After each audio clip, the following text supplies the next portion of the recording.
Welcome back to our channel. Today we will show you how to enable auto-delete for all messages in Telegram on your PC. It's a great feature to keep your conversations clean and clutter-free. Let's dive in. Step 1. Open the Telegram app on your PC. Step 2. Look for the 3 lines at the top left corner of the screen and click on them. Step 3. From the menu, select Settings. Step 4. Once in the settings, click on Privacy and Security.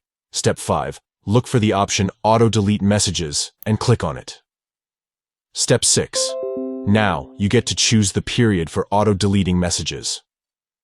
You have 3 options: after 1 day, after 1 week, or after 1 month. Choose the one that suits your needs. Step 7. Finally, click on Enable to activate the auto-delete feature. That's it.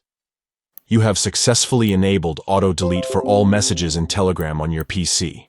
From now on, messages will be automatically deleted based on your chosen period.